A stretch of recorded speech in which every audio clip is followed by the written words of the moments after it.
So moved.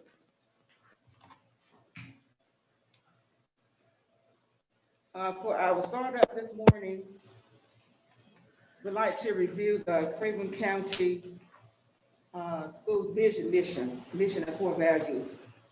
And it says that we envision a public education system that challenges all students as learners and prepares them to imagine and create a successful life, values educators, and empowers them to inspire and spark innovation in every student, leads in education and community engagement, and invites all students, their families, and all members of the community to work together to support public education to the benefit of our students, our community, our nation, and our world.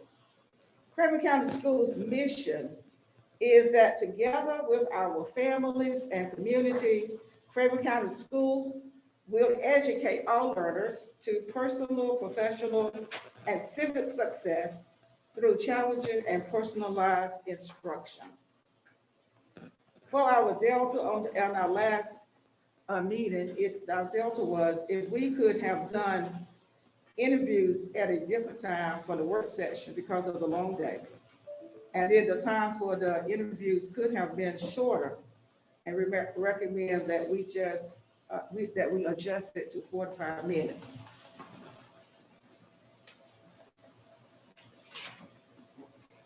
Our core values, we have a visionary leadership, student-centered excellence, organization, learning, and agility, valuing people, focus on success, managing for innovation, management by fact, societal responsibility, delivering value and results, ethics and transparency.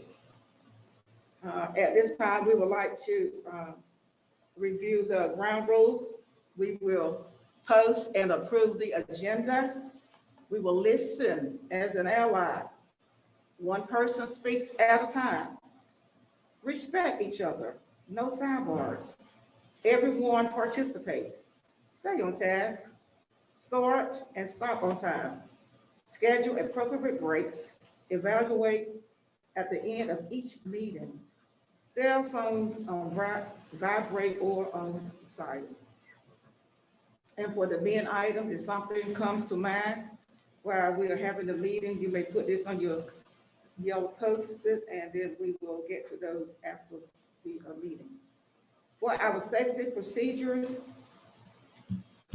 if we should have a tornado, we're going to ask those of you who are sitting to my right, if you will go out this door, walk as close as you can to the parking lot facing the bagel shop, and remain there until we get word to come back in. Those of you who sit to my left, we will exit this door and we will walk as close as we can to the parking lot by the Babcock Furniture Store. And we all will remain outside until we have word that it's safe to come back inside the building. We're going to ask Dr. Diggs if she would, well, it's already open, but for some reason it closes, if you would do this door, and Dr. Doyle, if you would open this door for us.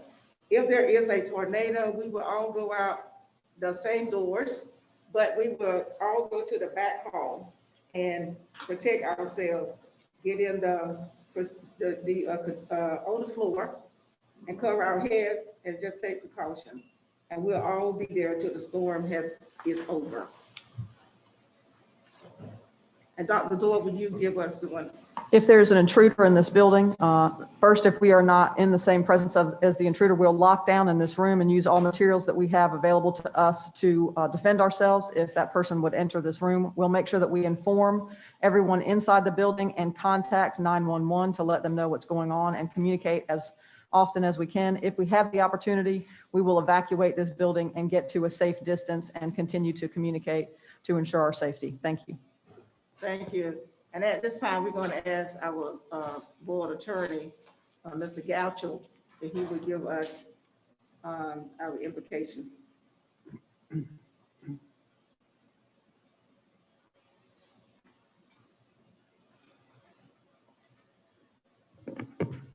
Board members, if you'll please pray with me. Holy God, a year ago, normal was turned on its head. National pastimes canceled their seasons, and Broadway went dark. Since then, our whole lives have been tragically upended, and our sense of health and welfare forever threatened. But you, in your mercy, have set before us many who have stood firm in the face of this year of incredible disruption and uncertainty. God, we offer our deep felt gratitude for the frontline workers, medical personnel, and first responders, as well as those who have borne the responsibility for maintaining the nation and this county's infrastructure in all its forms: sanitation, communication, transportation. We lift up to you in thanksgiving all teachers, counselors, caregivers, and parents who have upheld their commitment to the well-being and future of our country and county. I offer this prayer before this Board of Education because each of us and the school system itself is beholden to the scores of maintenance workers, SROs, nurses, staff members, and food service workers without fail or fanfare have executed their duties in humility and faithfulness. For their sacrificial dedication, the hours of watch standing, and lost family time, God, we owe them a debt of gratitude for helping to bring us through this tumultuous year. When our words fail us and our appreciation for these noble public servants proves inadequate, we pray that you speak your special blessing on them and give them assurance of your eternal reward. We offer our prayers to you in the strength of your name. Amen. Amen. Amen. Thank you, Mr. Goucher. And at this time, we would like to recognize our principal of the year, Dr. Eleanor Patrick, and our Craven County Schools Teacher of the Year, Mrs. Gail Hardy. And they both are in attendance via web conference. And we would like to welcome them at this time and thank them for joining us and for the work, and appreciate all the work that they do for us. At this time, we're going to ask Dr. Tasha Diggs, Assistant Superintendent for Academic Services, for her report.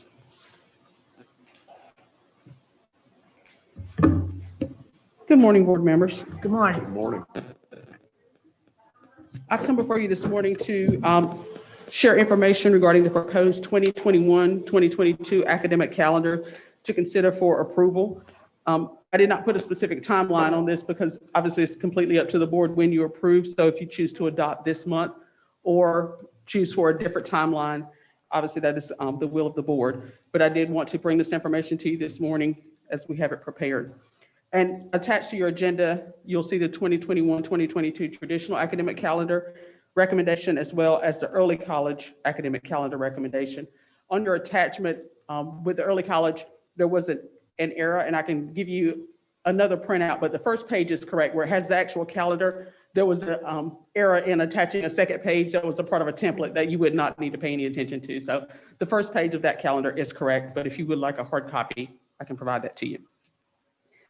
In creating the school calendar, local school districts are required to adhere to the general statute that's listed there, and it is linked in your agenda, so you have quick access to that. It is those links are pretty lengthy, but we can provide you hard copies of those as well. But that is the general statute, or what we refer to as the calendar law, that we have to abide by. And within that calendar statute, there are certain criteria that are listed on your agenda, but it's not limited to these. There are a lot of criteria listed, but the main ones that we wanted to point out was that the first day of school can be no earlier than the Monday closest to August 26th, and for this coming school year, that would be August 23rd. Last day of school can be no later than Friday closest to June 11th. It must cover at least 9 calendar months, and not the whole month, but at least bleed into at least part of those 9 months. Includes a minimum of 185 days or 1,025 instructional hours, and teacher contracts must cover 215 days, and that it does include the holidays, annual leave days, vacation days, in addition to their instructional work days. Any changes to the General Assembly by the General Assembly moving forward would require us to possibly go back to the drawing board with these calendar proposals so that we could rework and add any additional criteria that they say are required moving forward. So that would be one reason that would require us to have to make any changes, very similar to last school year. If we find out something after today, that we would need to create additional drafts or go back to the calendar committee. As you may recall, last year in May of 2020, and the session law is linked in the agenda that was ratified by the General Assembly that changed our calendar law, and that only applied to last school year, where they added what we referred to on our calendar as the 5 General Assembly days before our traditional school year would have started, as well as the requirement to include 5 remote learning days within the calendar. That only applied to last school year. For moving forward for the 21-22 school year, we're required to go back to what we're referring to as the pre-COVID or pre-pandemic calendar law. So that does take those 5 General Assembly additional days at the beginning of the school year, allowing us to start earlier, and the 5 remote days out of the calendar law. So you would not see that reflected in our recommendations for next school year. It also gave some additional information regarding the year-round school calendar, meetings that it has to meet some specific requirements. And in those links, that information is included there. But it did also take the option of one of the things that the board looked at last school year, where that considering an option for a year-round calendar off the table as well. So like I said, we're going back to the calendar law that we abided by for 2019-20 and before that. So for moving forward, like I said, the innovative year-round calendar would not be an option, and as well as those remote learning days are not on the calendar. So in preparing our calendar proposals for next school year, the 21-22 school year, we convened a calendar committee on January 27th to develop draft versions of a traditional academic calendar. There were multiple calendar options that came from that committee work, and those calendar options were then shared with the superintendent's cabinet for review. And it was shared with the calendar committee at that time that those calendar options or the drafts that they proposed could be integrated to create one calendar draft, so there could be some characteristics from various calendars that were pulled together. There were modifications made to one of the calendars to increase the number of days so that we would have balanced semesters to maximize the amount of instructional time. The calendars that had far less than 180 days were not considered. And the biggest reason for that was taking into consideration the amount of instructional time lost during this school year, as well as previous in the spring of the previous school year. So we wanted to take that into consideration when we were trying to maximize the number of days that were included in the calendar altogether. So the 2 calendar options that were shared with stakeholders in February, they had from February 19th through the 28th to give feedback and to share with us which one they supported the most. And so that information I'll share with you in just a second, but those calendar options did give that calendar survey did give the stakeholders the opportunity to include comments. So that information was a part of that. Process, I'm sorry. So the following feedback that we received from the calendar survey is listed on your agenda item. There were 894 responses. Calendar option 1 was the calendar that had spring break after Easter, which would fall in April. And that calendar option received 67.8% of the support when we asked the question, which one would you support the most? Calendar option 2, which is the one that had spring break in mid-March, received 32.2% of the support from the survey. And in going through all of the comments that were included, we did want to make you aware that there were 117 comments, which was 13% of the responses that provided feedback related to having high school final exams before winter break. So we did want to make you aware of that. That was the biggest common theme among all the comments. There were other comments that included things about changing various work days here and there. And one that stood out on calendar option 1 was the December 20th being a school day on this calendar option. There were several recommendations that not be considered as an instructional day because a lot of families are likely to not come to school that day because it would just be one day included in that week. So based on that information back, the superintendent's cabinet supports a calendar that ends the first semester before Christmas break. We're not saying that we do not support that calendar. However, We do recommend a calendar that has equitable, we are not recommending a calendar that has inequitable learning opportunities because of the significant differences in the semesters. So if we, in looking at the number of days that are available between August 23rd and getting out within a reasonable time before winter break, there's a limited amount of time because we do not want to go too close to Christmas because you want to make sure that you have time for families to make arrangements that they want to make.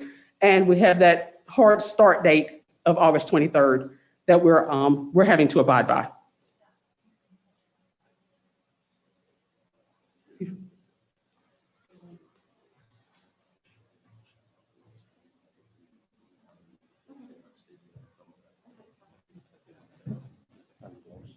Be fine. So to wrap up, implementing a calendar that has less than 180 days does not acknowledge that in-person learning loss that we have. And not saying that there was, not referring to learning losses and what the students have lost, but just the in-person instruction opportunities that students have not had the opportunity to be exposed to in the way they normally would under normal conditions. And so if we go much less than what the calendar is that we have recommended with the 178 days, which is the one that you have attached to your agenda, we get dangerously close to not meeting the 1,025 instructional hours, particularly for our middle and elementary schools, based on the amount of time that we can count as a part of their day, because we can only count their in-class time and not the transitional time, lunchtime, or recess time. So that's one of the things we have to take into consideration when we're looking at the total number of days included in the calendar and multiplying that by the number of instructional hours available to students. And so, like I said, attached to your agenda are the two calendar proposals that the superintendent's cabinet is recommending. And so at this time, and like I said, there's several items that are linked that are pretty lengthy related to the calendar law. So if there's any information from any of those or additional questions that you have that I can try to address at this time, I will receive those questions. Okay, well, Yes. Ms. Muse? Yes, ma'am. I have a few, actually. Okay. So there's nothing in the general statute that says semesters have to be balanced. No, ma'am. And we don't know, I mean, calendars are adjusted all the time, correct? For a whole bunch of reasons. I Yes, they mean, can be. let's look Yeah. at the past several years, calendars have been adjusted like crazy. So if we scheduled exams before Christmas break, and there's no guarantee that we're going to have any snow days, but we could have just as many hurricanes for lost instructional days in the spring semester, Correct. right? Yes. And were principals talked to about possibly doing bridge type schedules? So if a kid is strong in, they take those courses first semester, and the courses that they're weaker in, they can take those in the second semester where they may need more instruction time. Because I know the feedback that I've gotten from community members and students, they would really, and teachers, I've got a plethora of emails from teachers, that they would really like to try and have a calendar where exams are before the Christmas holiday. And if we're going to do 2 weeks of review, the first 2 weeks of January, when they get back from Christmas break, what are we exactly gaining? I understand. I'm not sure I understand about the bridge part. I understand about the scheduling of the classes. So like if a kid is weak in a subject, so like math, like my daughter is horrible in math, and it was one of the arrangements I made this year. I called her guidance counselor. They had her scheduled for math first semester. Well, I knew that we were more than likely not going to be in school first semester. Kaylee needs a teacher in front of her for math. She just does. And so I talked to her guidance counselor, and we flipped her schedule, made some changes so she would have math second semester, because it increased the likelihood that she would be able to sit in front of an actual instructor.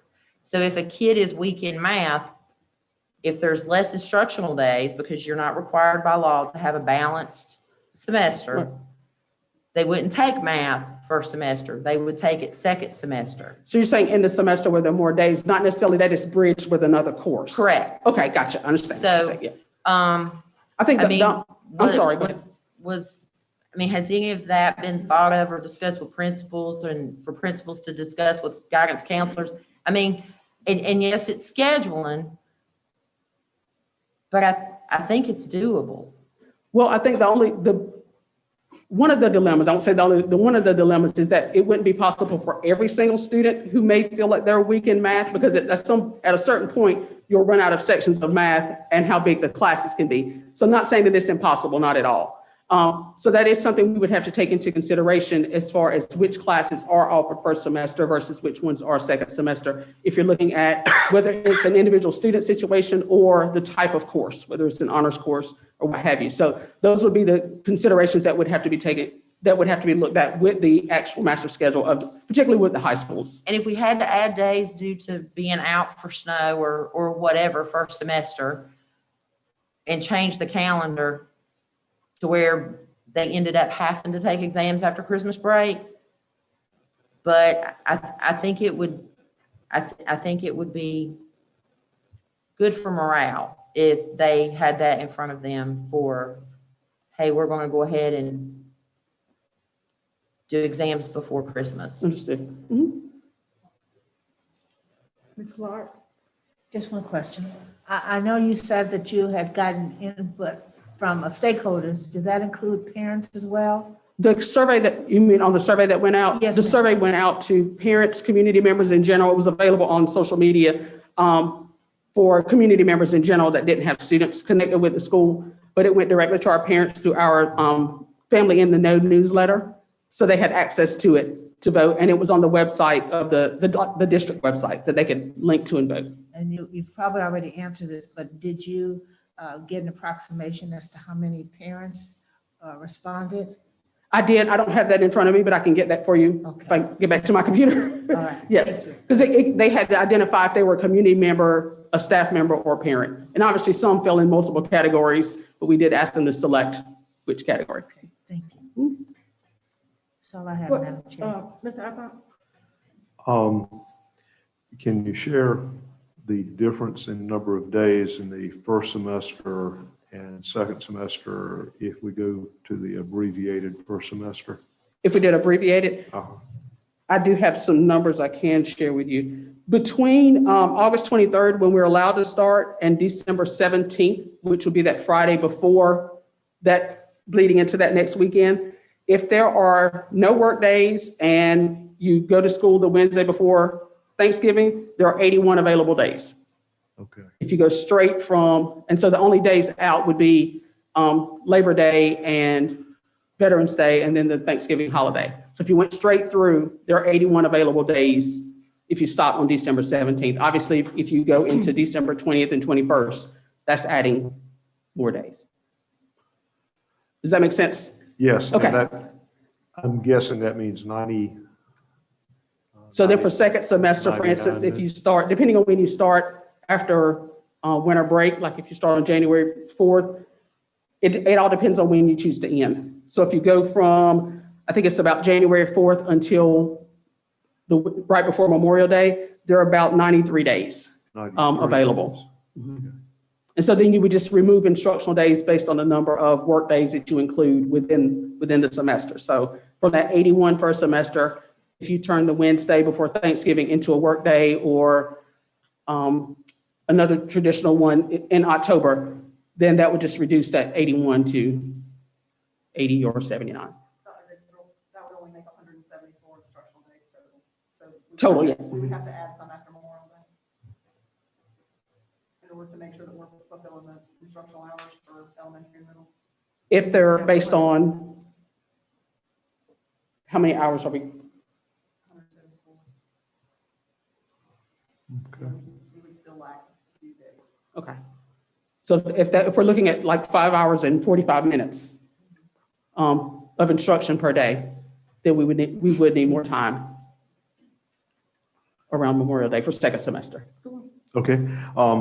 Do we know of other systems that are doing this, that are following this schedule? The one where they're ending first semester before winter break. There are, the ones I benchmarked with mainly in our region that have adopted a calendar at this point. I do know that Brunswick, New Hanover, Pender have all adopted theirs at this point. Pitt, not within our region that we work directly with, has adopted theirs. and Wilson has adopted theirs. And they're all ending before break, with varying number of days between the semesters. The other districts in our region so far have not adopted their calendars. So we're trying to benchmark with districts in our region, but there's a range anywhere from 166 total days to 181 total days. And the number of days it changes the discrepancy between semesters. Did you say Pitt? Pitt has have- adopted this, yes. They have 181 days total in their calendar. They have 80 days first semester and 101 days second semester. So it's about the difference of a calendar month from when, And that's to get out for Christmas. yes, have they end exam before for break. Christmas. They'll get out on December 17th. And when does their second semester end? Their second semester ends in June, I think around June 10th That's for Pitt? for Pitt. And when do ours end? The one that we're proposing on May, I'm sorry, I've been looking at a lot of calendars. I want to be sure I'm giving you the actual date. Ours ends on June 3rd. June 3rd. Yes. Okay. That's after Memorial Day weekend. That one, on the current one, yes. How many teachers took the survey? If I can get to my computer, I can Okay, look that's at. fine. I'm just wondering about the teachers, because I'm like Mrs. Muse, I did get a lot of emails, and especially from the high school teachers who prefer getting out for the having an exam by Christmas. Me For the Christmas holidays, because of children retention, retaining more during that time. But I certainly understand, it's really put us in a bad situation, trying to obey the law, and by the same token, trying to do what makes our teachers and our students more comfortable. I personally prefer taking an exam by Christmas. We've seen it happen both ways. But if it's something that's not possible, then it's not too much we can do unless we can find, I like what you were saying, Mrs. Muse, about that. But I know that would propose a scheduling problem. And then if we can't accommodate every student who's having problems that same way, then we face another problem. So it's not really, it's just something that we have to decide what is best for everybody at this time. But I am anxious to know about the teacher because I want to know how they feel about it. Mrs. Boomer, Yes, sir.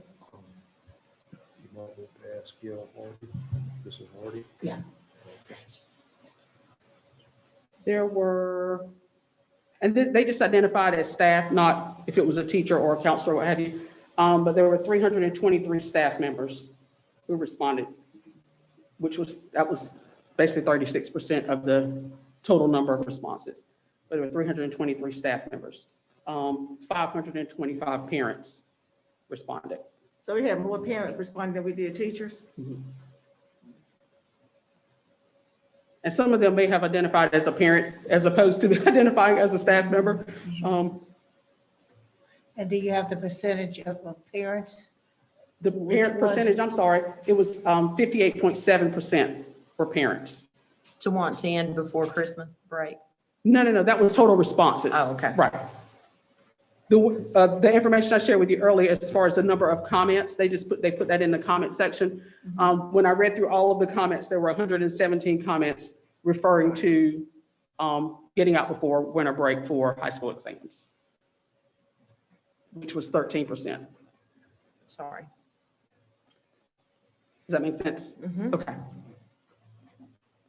Anybody have any more questions? So we're not taking any action on it. We're not voting on this today. We're not. It is completely up to the board if you choose to I'd rather- take action this month or wait till a later date. I prefer that we, I would like to get input from the other ones who are not here. And Mr. Dove he didn't hear all of it. And so I think that we need to spend more time with it so that everybody can put their input in, because it's a group decisions. And I think, how do y'all feel about that? I think it's a good idea. If we voted today, I would vote no. Right, so. I'm, we just need- I'm of the same mind. I think that if we could put a stake in the ground is what we're thinking about, so that people can weigh in on that Right. versus, you know, the open question, I guess. I feel uncomfortable about the number of teachers who responded. And I would like to hear from our principal of the year and the teacher and our teacher of the year. How do you all feel about it? What are your comments, thoughts? Miss Brian, Miss Brian, I'm going back to high school. Dr. Patrick, we'll hear from you first. Okay, definitely, I think, We can't hear you, baby. can you hear me now? Hold on. Okay, Okay, I definitely think from the high school perspective, there is the desire to end before Christmas break. At the elementary level, you know, we're year long, and so that piece doesn't affect us quite as much because our students are with us for the full year and not by semesters. But I do hear a lot of feedback from folks from the high school level about wanting to end before Christmas break.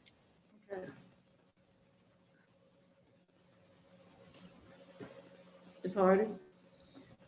That's pretty accurate. At the high school level, there is a lot of discussion about the positives of having their exams before that break, compared to the awkwardness of coming back and you know, having to get, you know, back into it and pick up with the review and all of that. However, I have also heard, you know, especially from EOC courses during the time we're in right now, the concern of limited time and being prepared for that EOC. I'd be really interested to try to get some feedback from my high school, because I've heard both of those. I mean, I tend, when the schedules, second semester, that was what, 10, somewhere between 11 and 13 more days.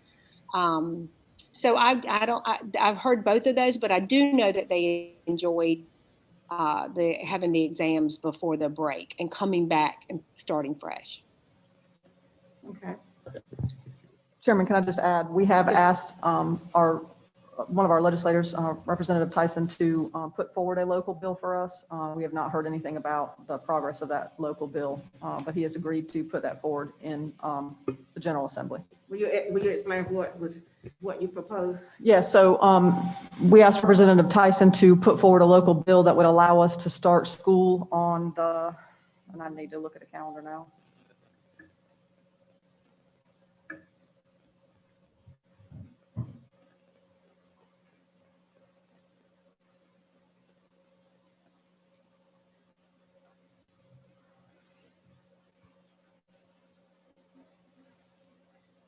August.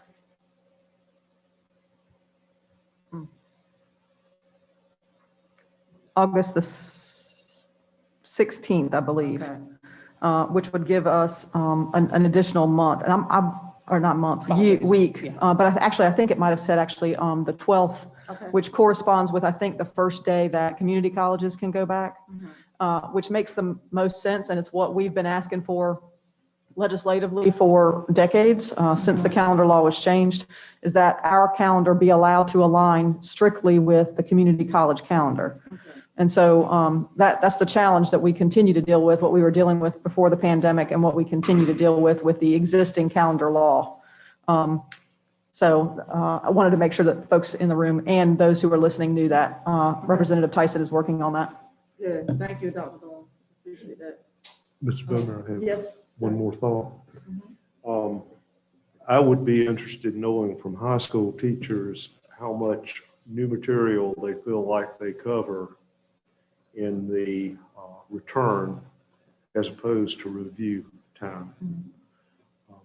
I have been of the opinion or thought, possibly without all the facts, that there's a lot of review And therefore, time that, from an academic standpoint, I don't think has the same value as the days leading up to Christmas and exams before Christmas. So the way the calendar is set up right now, there would be four days before exams started. So I think that would sort of answer the question about how much new material they would cover before students would take a final exam on the 4 days later. Okay. Because they would only have four times to meet with their students after break before they would start taking those final exams. Because it would be January 4th through the 7th, Tuesday through Friday. And then that Monday, they would start their final exams based on the current calendar. Well, I know we can't afford to throw a single learning day opportunity away, but if they're not of equal value, then I think it weighs more in favor of the exams before Christmas and hit the ground running hard, when you come back on your new semester. But that's just a general thought. Ms. Muse? I think it's great that you've talked to Representative Tyson for special consideration, but other districts are making this work. And I reviewed the calendars as well. Exams before Christmas, I don't believe was an option that was presented to staff at all. So I would like to see a calendar created with exams before Christmas and the calendar that you've presented to us today put out, and let's see which one people like the best. So we need a third calendar. Yeah, so if they would build a calendar and put it out there for people to compare that one to the one that they've shown us today, and let staff and families decide which calendar of the two that they like the best. Because if we have to add days because of exams before Christmas due to snow or whatever, I mean, like I said, calendars change all the time. I mean, look at this past year's calendar. So at least that way they could see what it looks like, and it would give staff and families and students the opportunity to have a voice. So are we within the guidelines with the, If they can make a calendar within the guidelines of our instructional learning days that shows exams before Christmas, to send it out? Since we're not in a rush to approve it. so how do you feel about that, board? So moved. Second.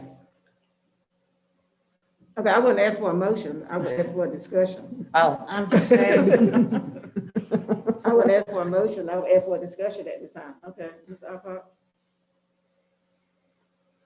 Well, I really would like for people to be able to weigh in on what our thinking is. And I'm not sure there's been the general feedback that we've gotten, but I'm not sure where we are on them having in front of them themselves a calendar ending with exams before Christmas.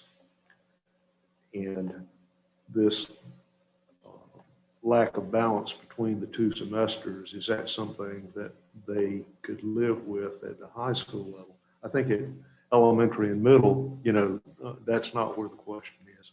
Right. We need every one of those days for sure now, especially. But at the high school level, I'd really have to hear from high school teachers and principals and staff, what's that impact, and is it something that can be lived with? Mr. Alcott, the other thing that if they get to take exams before Christmas, kids that want to start going to the community college in January can do that. Kids that want to go to work can do that. Kids that want to go on into the military can do that. And we're not holding our high school students hostage for 2 weeks in January, and they can go ahead and progress forward. I think you make a really good point. That has been our big question all along. Why in the world can't we align high school with the college system? Since we have a transition now that's available to students midway. This certainly gets in the way of that. So just to clarify, in building that calendar and getting feedback, are you wanting feedback from all stakeholders, or are you wanting feedback from high school staff and high school parents and students? I think it should be everybody, because, I mean, we've got families who have elementary students and high school students, or middle school students and high school students. So I think it should be everybody. Okay.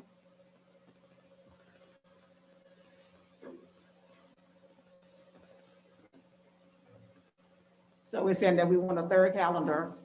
I'm saying third because it was Well, 2%, there were two, right? there were two that were originally put out. Right. When we look at the response to those two, one was had overwhelmingly more response than the And so second one, that's which is why- the one that's before you. So if we So put that's why we out, just have this one here. right, this so if we one, put that one back out again with Okay. the newly built one with exams ending before break, Right.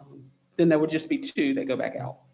Okay, so that was one of the requests that was one of the response that the teacher sent in. They did want to see the calendar with the option of, they wanted to see the calendar where the semester would end in December. And so I think that would kind of answer some of the questions that they had.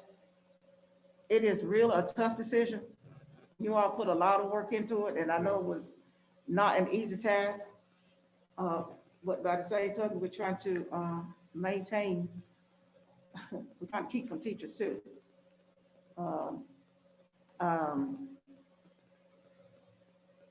So one thing to keep it, I would say the third calendar with, that calendar that would show what it looks like and the number of days, because there may be some parents who may not feel comfortable with how many days would it be in the first semester?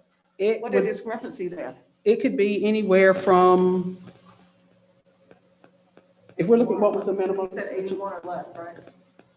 You said, so for first semester, the maximum number of instructional days with no Wednesday before Thanksgiving off between the 23rd of August and the 17th of December Is 81 is days. 81 days. So it would there's be no 81, holiday- There's no holiday time in between. no like holiday, Veteran Day, no nothing like hurricane, that. no nothing. Unless you went into that following week after the weekend of the True, 17th. yeah, you could go into Like if you did- Christmas time. December 20th and 21st, if those were school days, then that would give you a couple more days Right. in there. If you did add work days.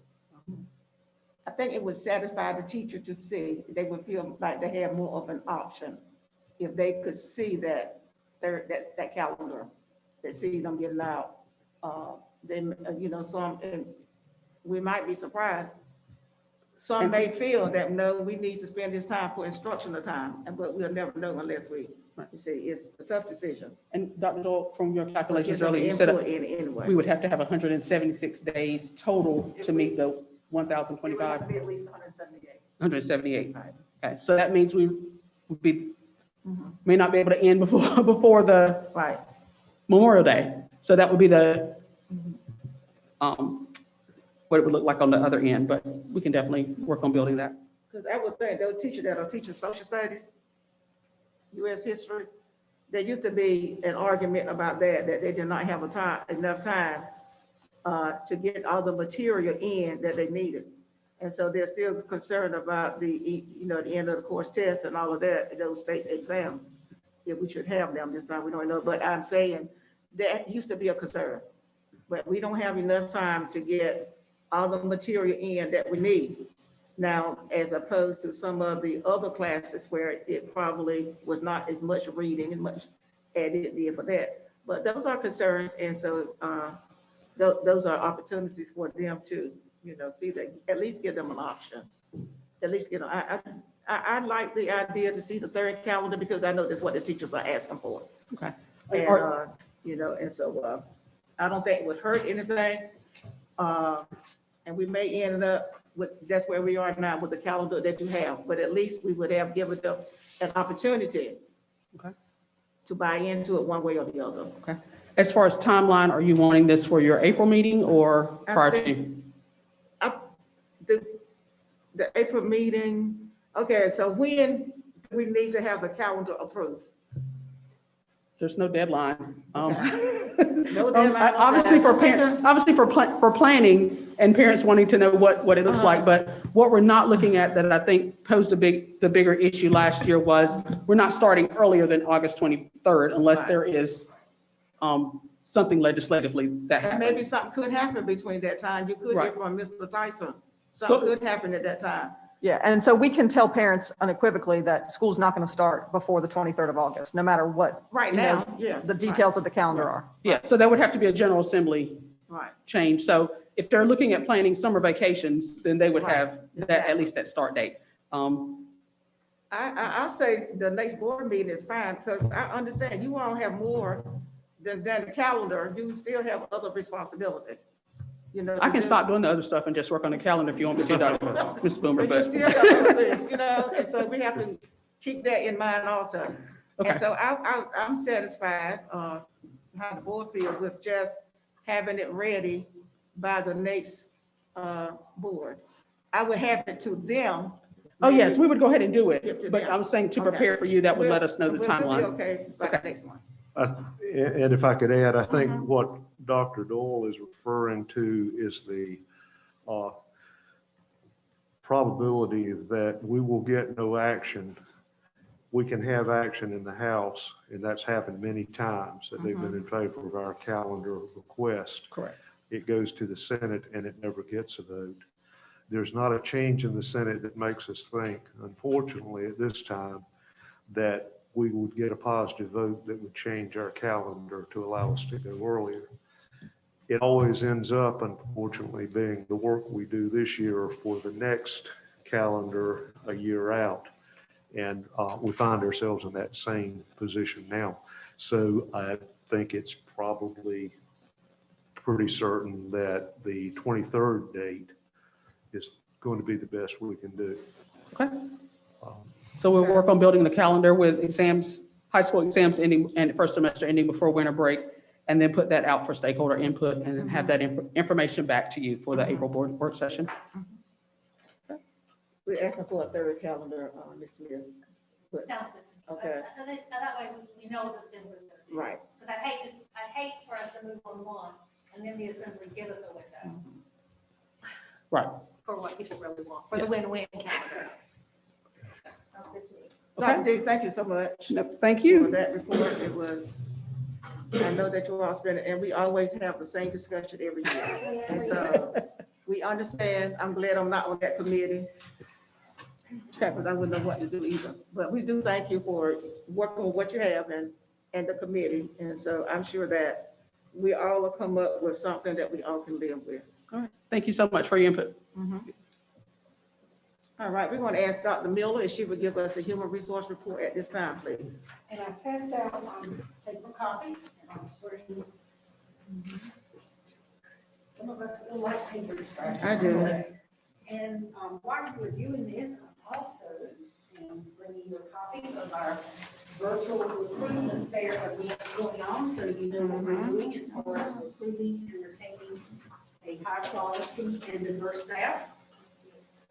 As you're aware, it's still some restrictions on face-to-face, so we're doing this virtually. We're doing it on a Saturday and a Wednesday, so that we can capture different folks who we are trying to get from other careers or other districts. I'm not beyond getting folks from other districts. So as you're reviewing the personnel report, I'll tell you what we're doing to make this look even better as we go along. We are trying to recruit earlier than we ever have before.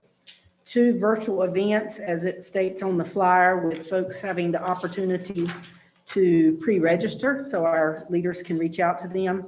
We also have the transfer list open earlier than we ever have for those folks who may want to change. We certainly want them to make a change within the district rather than leave the district. So that's been opened early. As you're aware, kindergarten registration is open and rolling, so we can get those folks in and so we can anticipate our kindergarten numbers.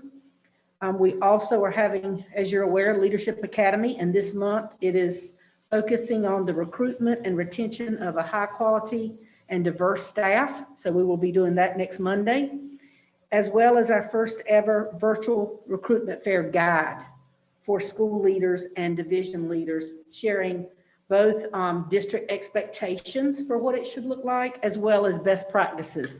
And we actually had the school leaders work with us to develop that guide. such as including your teachers, making sure the folks you include are diverse staff members. So we have about a 10-page document that's helping our leaders and division heads prepare for the recruitment fair. So just to give you a little background, because that folds right into the HR report. And I also want to share some information so you know what you're looking at that may be a little different. You will notice resignations and vacancies on the report that are not going to take place until May. Our school leaders did reach out to their staff members and wanted to know as early as possible if someone is moving, and several of these folks are moving out of state, because the earlier we know about moves, the more time we have to recruit. We don't want folks letting us know at the end of April that they're leaving in May, and then all the folks from the universities have already been snatched up. So a lot of these vacancies and resignations, you will note the date is at the end of the year, but we asked folks if they knew that they were leaving to go ahead and let us know. So I wanted to make you aware as you look at the vacancies that many of those positions are pending vacancies and are not currently vacant. Okay. A lot of information, but it looks a little different. I wanted you to understand that all of these positions are not being filled by subs. They do have teachers in the classroom, but they are pending vacant at the end of the year. And even that, some of them could change their mind. We're hoping, we're working on some folks, and I'm reaching out to folks as well. And if they, for example, live in Morehead City and they're driving to West Craven High School and they're looking somewhere else, if we have a position at Havelock, we would certainly encourage them to stay in the district if they want to be closer to home. And if we have a position, I can help facilitate that and make contact with the principal. And many of those folks are on the transfer list and saying, I want, somewhere closer to home, and principals have access to that list, and they're constantly looking at it and making contact with folks to, for whatever reason, they may want to change. Any other questions about the report or recruitment events?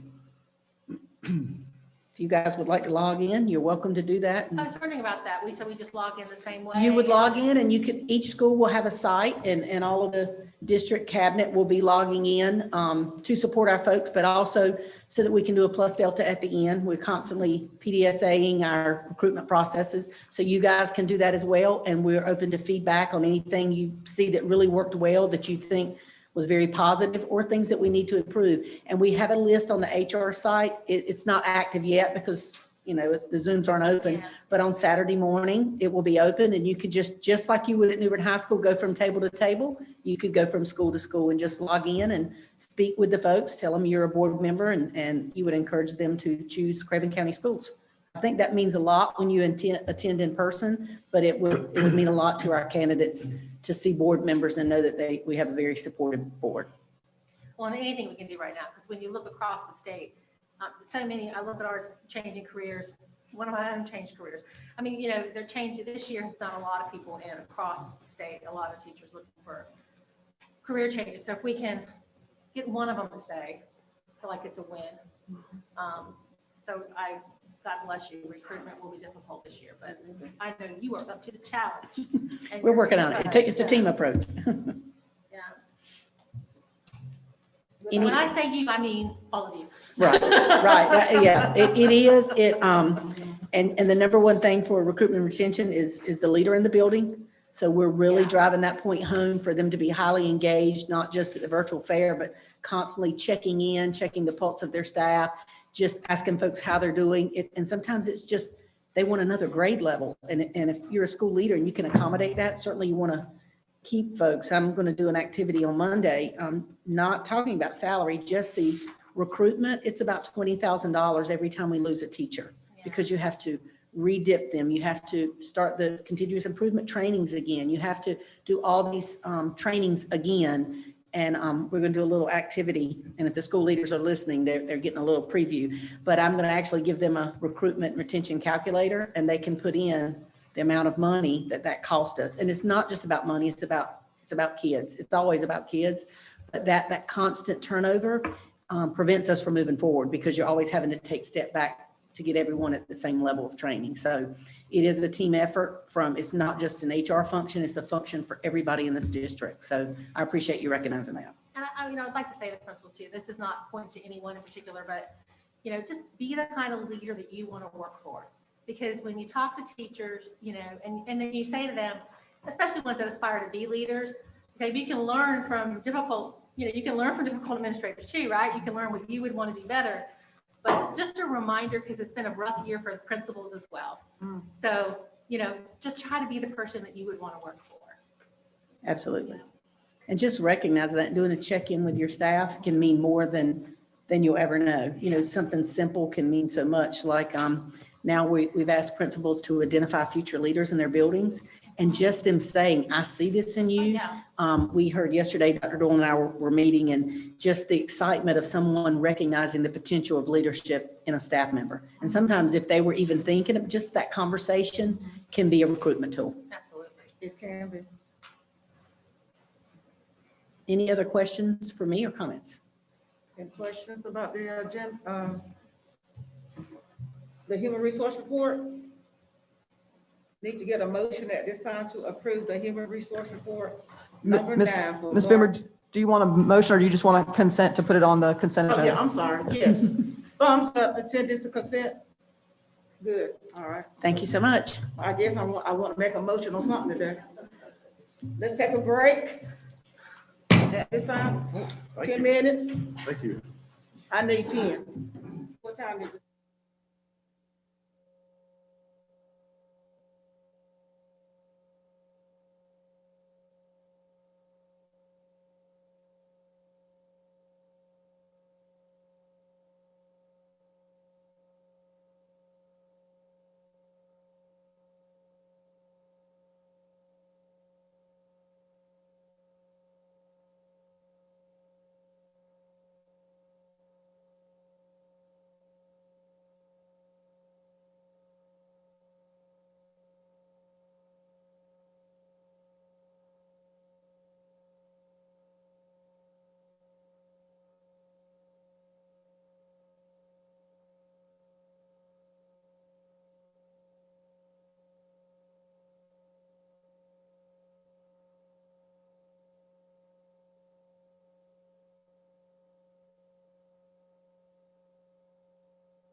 I call this meeting of the Craven County Board of Education back to order. And at this time, we're going to ask Dr. Doyle if she would give her report. Good morning, Chair, Vice Chair, members of the board. I've got two items for you today. The first is a request on the part of the board to consider revision to policy 2310, public participation at board meetings. At this time, the cabinet, upon review of the benchmarking data, which is attached to the item, which includes all of the Southeast region school districts, as well as Wake and Pitt, and their policies around this, or their language around this policy. What you'll see is there's pretty consistent agreement about this policy across the region, as well as in Wake and in Pitt counties. And one thing that the board, or we brought up in our discussions at cabinet, is that the board policy currently allows you all to add public comment to any meeting. So the applicable part in the policy states, each month, a part of at least one regularly scheduled board meeting will be set aside for citizens to address the board through public comment. And anytime that a special called meeting is called, the chair, in consultation with board members, has the opportunity to add public comment as long as it's advertised properly in advance of the meeting. And I'm looking at Mr. Gatchell to get that feedback. And so the one thing that we did see in terms of the benchmarking that we had the opportunity to do with these policies was language that was specific about ensuring that we are not making or having confidential disclosures of information during open meetings. And that was the one recommendation that we had for proposed revision. You'll see that at the bottom of the first page and into the second page. And it states, no one will be heard in open session regarding a specific student or employee matter. These matters involve confidential information and are not appropriate for public comment. And then everything else we recommend to remain the same. With that, Chairman, I turn over our recommendation for revisions on first read and would be welcome to take any comments or questions. Any comments? Doctor. Thank you. I appreciate that. You're welcome. Thank you, Dr. Doyle. Madam Chair, when I initially brought this up, my point was that I wanted us to have more input from the public. It seems that the cabinet's recommendation is making this more restrictive insofar as confidentiality, and I think no one has divulged any confidentiality, and that hasn't been a problem in the past. I too have looked at Wake County's policy, and one of the things that I like is that, and perhaps this would cure some of the lack of transparency if we just simply put on the webpage the difference between a special called meeting, an emergency meeting, and a work session. And it just, again, cuts down on some of the confusion. And those will be my comments. Ms. News? I think it would also be helpful if we would change the time frame in which people come to the board meetings and give public input. If we could do it at the very beginning of our meeting before we start our meeting process and what we need to approve and that kind of stuff. So that way, you know, if they have small children or at home, you know, so they can get home to them if they choose not to stay for the entire meeting. I just think it would be helpful for public input to be the first thing that we address at our board meetings instead of pushing them kind of in the middle, so to speak. I think it would be more pliable for the people coming to speak. Mr. Alpha?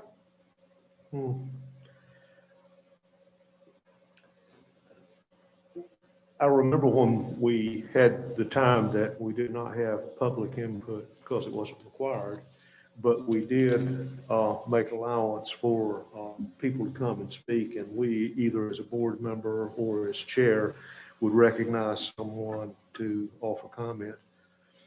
I think our process now is better because it's tighter and gives equal weight to every presenter, and Mr. Gatchell's pointed out that's very important, so I think that's good.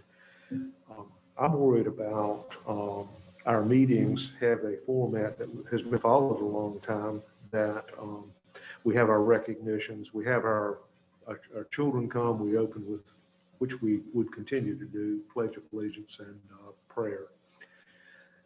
Then we have the character word and that type thing. I think it becomes awkward to put public comment between that and our recognitions. I mean, the character, there's a flow there. Now, I've always been comfortable with the flow, and certainly I'm open to other ideas of how we should do it. But that's just been the thinking I've had.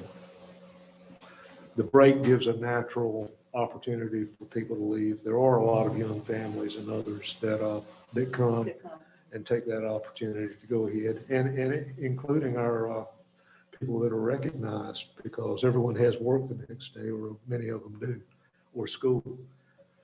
So I'm in favor of the process that we followed, but am open to the decision of the board. Anyone else? I'm kind of right there with Mr. Ickock in that I can remember over the years, people speaking that I, as a parent, would have wanted my child to hear, what they said. And so, and we do have, when we're in regular ways, we have lots of children in here and lots of young people. And I remember when we talked about the time, we put it that way because a lot of people, the people who are giving public input really care about being here. We care about hearing them. But a lot of the people who come for the meetings for the recognitions and those things are not as interested. They're ready to get home to their homework. They're ready to get home to their families. But I'm open to ideas of doing it at different times. So I'm kind of like carving out stake out on it, but I just remember why we put it there, and we've kind of forgotten how they flow because we haven't had a regular one all year. But we do have a lot of young children in here on a typical board meeting when we're meeting regularly. And looking back on the, Mr. Bill? Okay. Looking back over the past, usually it may be 2 or 3 people, sometimes one person who gave public input. It's always been out there. It's always been available to anybody that wants to give it. I have always had opportunity to come and give public input, but I just don't remember having such an influx of people coming to give public input. And so I prefer, the kids are coming here. They're coming to do their, the character word. They come to do their presentations. And there are a lot of parents that come to support them. And so I'm thinking, and like we said, some of the language that's been used sometimes, I would not want my child to be here at that time to hear what's being said. Because we have had some discussions lately. And so me personally, I prefer that we keep the time, the position where they go like it is right now. I don't think that we need to put it at the beginning. I think the flow that we have right now is working sufficient. I don't see a need to change that. They're just my thoughts about that. If I could add, but work sessions, it would be easy to accommodate earlier. I mean, you could change public input to work session day That's an option. and do it at the beginning. Except for the people that are working. Thank you. Yeah, it may not be feasible for the ones that are not, why not? So what, is there a thing that we cannot do with, for the ones that want to do theirs on the work session and the ones that want to do theirs on the Thursday night board member meeting? Why couldn't we do an option for both? Why can't it be both? Because there are some people that's working, they're not gonna be able to get off work and probably would want to do something. Mr. Doug? Now, we are talking about giving opportunity to parents or students to voice their opinions. What are we doing to make other options besides a board meeting? So they could still maybe give us their valuable input, but outside of the normal meetings of speaking with us. Mr. Doug? Because me personally, I would rather have a link on our website specifically for that. Something on social media specifically for that, where someone would see and watch that versus having to schedule myself to come to a meeting. Because just because someone doesn't come to a meeting doesn't mean they're not concerned about a situation. Exactly right. And Wake County allows stakeholders to send in videos. a wonderful option. May I add Do that, they know that? Is that widely known? I think Dr. Lord can answer that for us. well, I've got two things. One, there is an opportunity for you all, I think even through our assembly program, to receive written comments to be submitted to the board, if that would be the desire of the board. Two, I want to say to you, Mr. Dove, that we do have multiple different ways that we receive feedback from staff. And obviously, optimally, we want to get feedback before there's a problem as opposed to after. And so you can see those listed on the agenda item. The board has its own concern process. The district has a concern process. We do receive lots of feedback on social media, as Ms. Wagner will attest to. We use surveys, and there's a few listed, but there's multiple other ways that we receive feedback from internal stakeholders especially. And then any of our processes that have a key strategy, we're trying to gain input about how to implement those strategies in the most successful way. So and that's just at the district level. There are multiple ways at the school level that schools are receiving feedback from their stakeholders as well. So that is something to consider if the board wants to have comments submitted electronically, and I would defer to Mr. Gatchell on some of that. Ms. Gatchell? With regard to the public comment statute, that anticipates kind of the traditional come to the meeting, look at your board members kind of redress of grievances, historical kind of notion. You know, technology has evolved, and that's not the only way to do things. And it is good that the board and the school system have other opportunities to communicate and express yourself to both the board and the district. So I'm comfortable with some of those ideas. I wouldn't conflate or overlap the two. You are statutorily required to have this thing called public comment. That technology may have bypassed the functional need for it, at least the way it did 15 years ago. So, but I wouldn't confuse those two. I have on a separate issue, I would have concerns about the proposed revision about confidential information.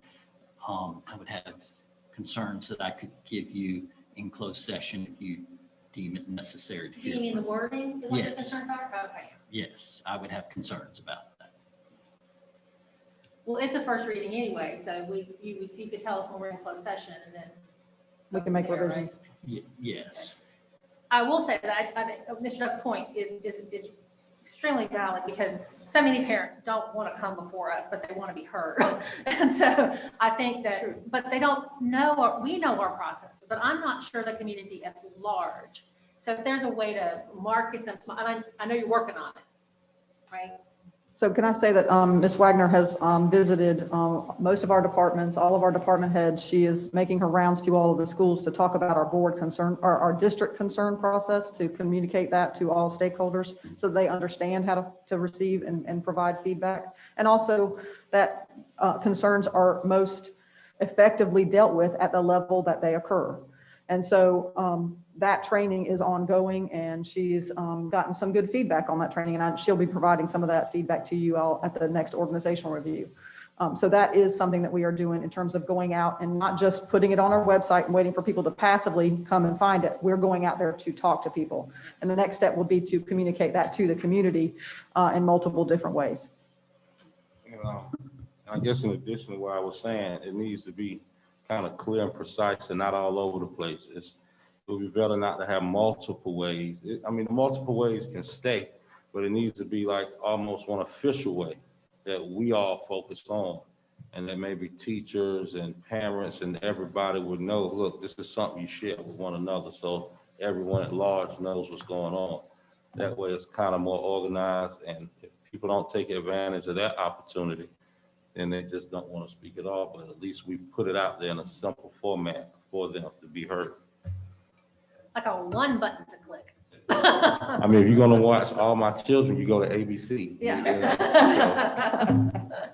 One button to click, and then you could kind of almost like a chart, go here, kind of leave them where that's. And that'll be easier for everyone here as far as keeping up with the comments, because they don't have to check here, they don't have to check there. I mean, they can because it's there, but it's technically gonna be one place Yeah. for you to go to, and it'll be simple. Now, they're still gonna all come to us, which is Right. why we have, some of them are not gonna wanna go there, they'll come to us first, which is, why we have our process. I would like to get some, for next month, maybe, how Wade does that with the videos, what's their process for, say, like, I didn't realize that they could put it in writing with Assembly, I just figured they would email us. But if there's a official way that boards take the video or the writing, what does that look like? Do you view them at the end of the meeting? Do you view them, with your board packet? How does that work? That's what I'm, Or can you view them anytime yeah, you want to when or they need send to? it in. As soon as they send it in, Yeah. can you view it? What does that look like? I'm curious what that looks like. Okay, we can get some more information about that. Because I would want somebody to look at it before it got posted for people, you know what I mean? Because like, we might have to delete a word or two sometimes, And I would remind you, board comment is to comment to you, Right. not to create an avenue for them to comment to other people. To us. This is to communicate to you. That's why I'm curious how they do it. That's what Wake County does to the board. So, yeah. So then you mean they get the video and then the board only sees it whenever they want? Is that what you're saying? Well, they send it to the board and then it's published at, the board meetings. Okay. But again, it's somebody from cabinet can do Yeah. that. It's a good point. Okay. So this is first reading. This is first reading and. All right, it's a first reading. And Mr. Goucher wants to talk to us about the wording. Right, and so we can continue this in closed session. Let me summarize what I heard from Ms. Clark.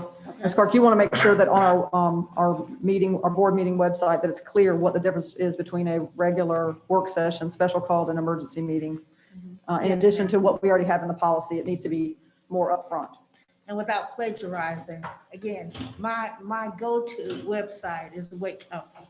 Okay, And they have a pretty clear page for their stakeholders, and not just the teachers, but the parents as well.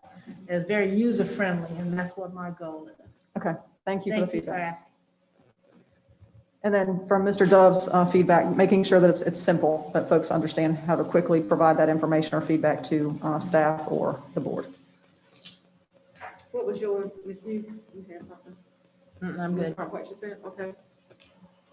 All right then, so, thumbs up, send this to consent and we're going to, finish discussion in closed session. So more review. Advice in closed session. Consent But- for next month. Well, depending on the changes. Yeah. Okay. So my next item, members of the board, is really the confusion that we have right now with where we are with our operational plans.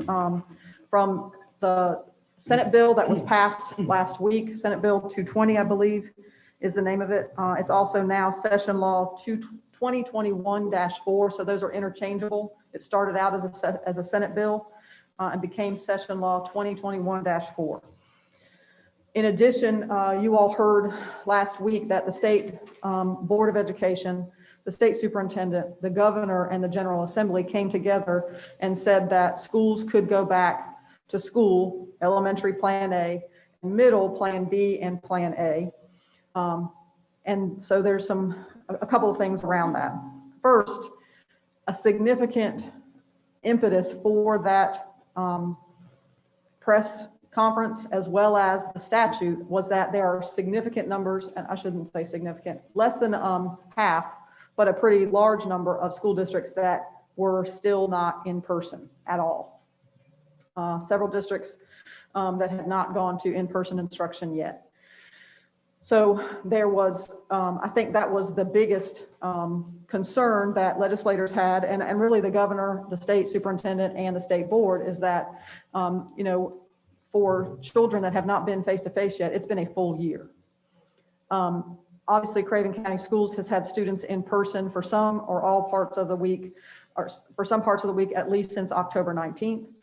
We went back with our elementary students 4 days a week on the 19th of January. Middle and high school students remain 2 days a week.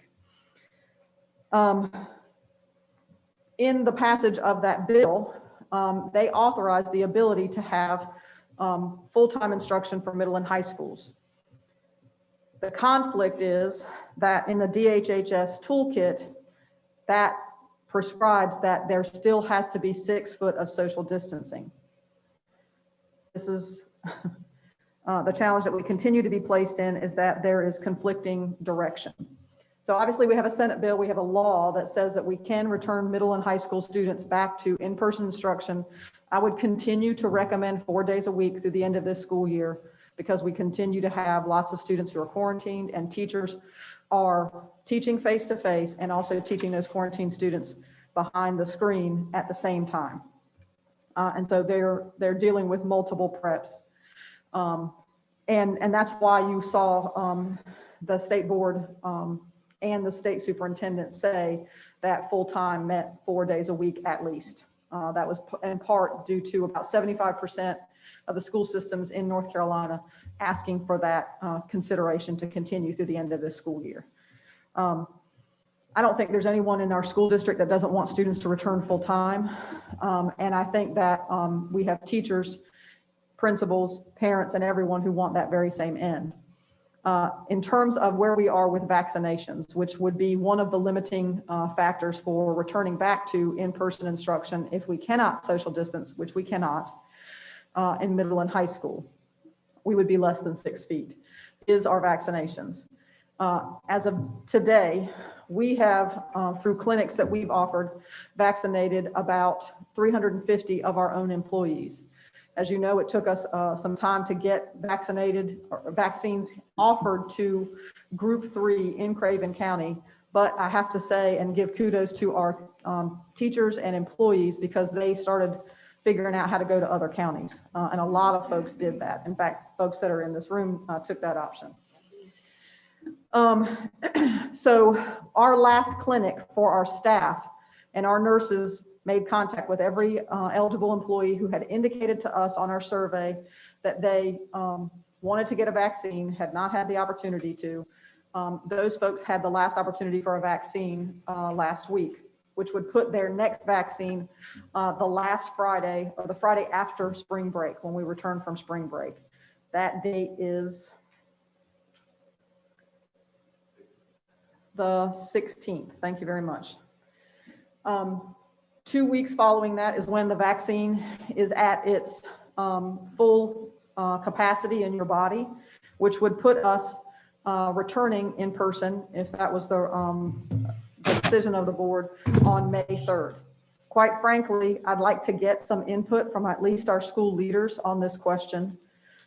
If we come back to school face-to-face, if we come back to school, we're in face-to-face right now, but if we come back to school more days a week for middle and high school, we need to get some input from our principals about the usefulness of that from 2 points of view. One, here we are at the last month of school. School ends for this school year on what date, Dr. Diggs?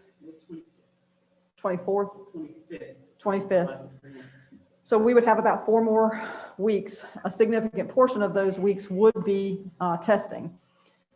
One benefit to us coming back face-to-face for more days at middle and high school is that students would be in the building in a fashion that's more able for us to administer end of grade and end of course tests. But we also want to make sure that there's an instructional benefit as well. And we know that those end of grade and end of course tests this year really are measuring a type of instruction that we've not measured before. And so the reliability of those assessments about the learning that's happened this school year and the validity of them to be able to assess it is in question. However, we do want to get that data and we want to use it to make good decisions.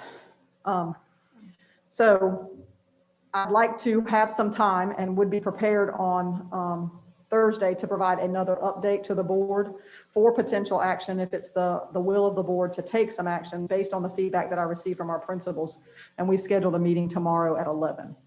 As you know, the state board did their meeting yesterday around 3 o'clock, where this discussion about the 6 foot distancing was pretty prominently discussed and covered. And so this is going to be a concern for our teachers, and that's why the vaccination opportunity, we want to make sure that every staff member has had the opportunity to be vaccinated.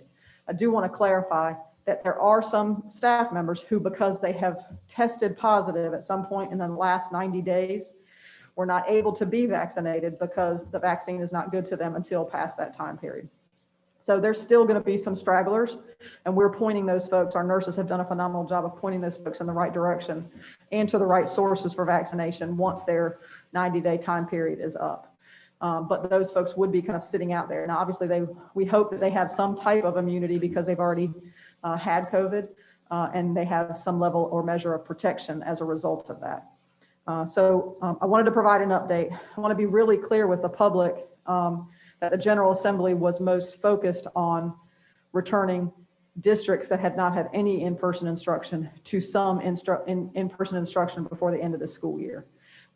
As I said, we have been doing that and continue to, and we've got several districts that have already made the decision to return to in-person instruction after spring break. Pitt County is one, and I believe Onslow County is another. I have not heard about, and I believe Carteret County as well. Carteret's going back. They've posted, I shared it on Facebook last week.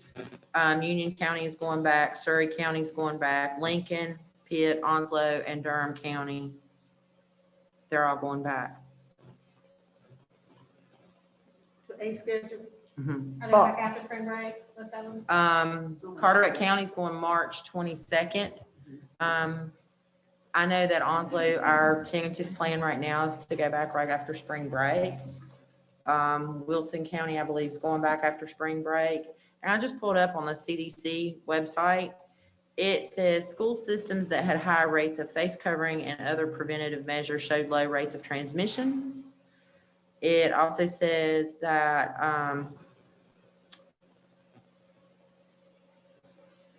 CDC recommends 6 feet of social distancing as the most health protective distancing, but where that is not possible, 3 feet or greater of social distancing may still reduce risk of spread.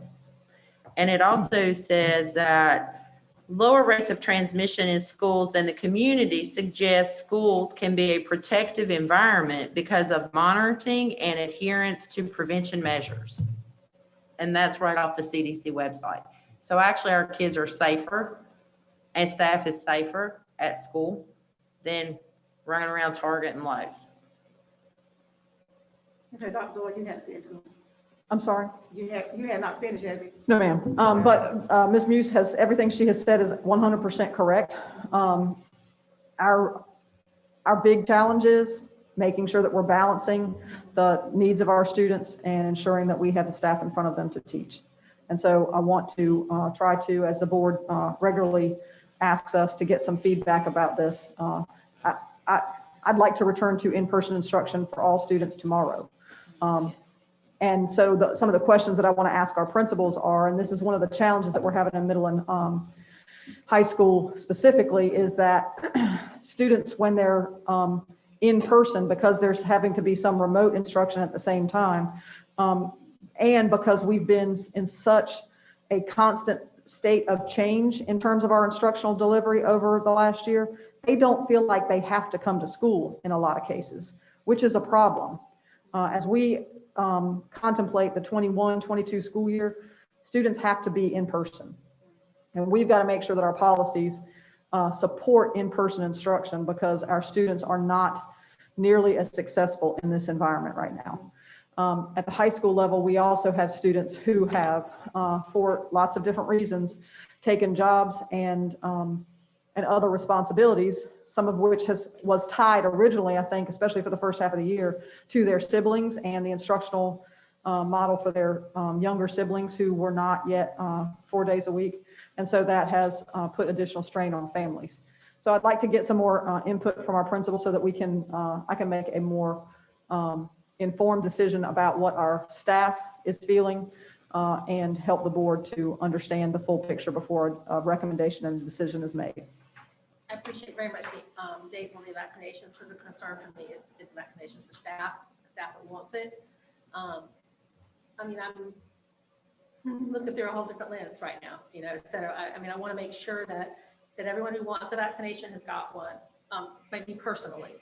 And I would like for them to hear that there's a possibility so that they will really think about getting, you know, that vaccine. Because then it's a hard call not to send kids back if you're choosing not to get one. Do you know what I mean? So I really want people to think about that before they don't get one. And let me make sure I'm clear. Although we have administered 350, our nurses have done that, and I need to say that they have done a phenomenal job in running those clinics. We're still up at about 1,100 of our staff that has been at least in part vaccinated, either their first or their second shot. But and with that second part of that was going to be about your nurses, because our nurses have done a phenomenal job. Our nurses gave me more information than I got elsewhere, and our nurses are really doing a great job. They get a lot of flack from parents and sometimes staff and sometimes, you know, other people for doing their job, but doing it extremely well. And we have been very blessed to have them. And I hope that they hear that. They have been incredibly professional and doing a tough job in a tough year. Absolutely. Dr. How soon do you plan to communicate with the principal about what you just Tomorrow, we have a meeting scheduled for 11 o'clock tomorrow. said? Because it'll be soon time to get out for spring break. Absolutely. And we need to have a decision before we do that as to whether or not, the decision is, are we going back to the schedule at high school? Correct. Correct. Okay. And so we'll be making that Thursday night. Right. And if there's no other further questions, that's all I have. Okay, thank you, Dr. Thorne. Thank you.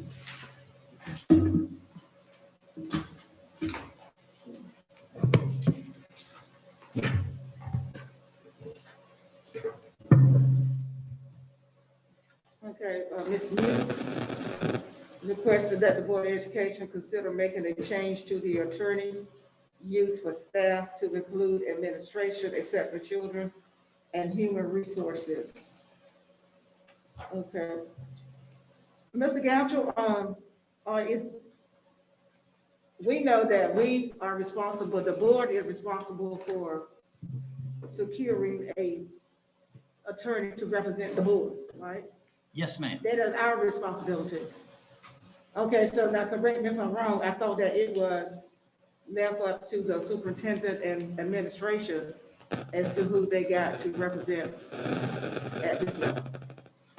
That has been your longstanding policy and practice for as long as I have served, directly serving you. And then prior to that, Mr. Henderson, my former law partner, served, and I was his young attorney back then, not so young anymore. But your board policy 2610 deals explicitly with that issue. The caveat is before the superintendent is going to hire or work with an attorney that there isn't a pre-established relationship with. So somebody new, they would bring that person before the board, that firm before the board. Okay, I guess okay. So are we going below the line when we discuss this? Do we have the authority to do this? Should we? Well, I mean, I don't know.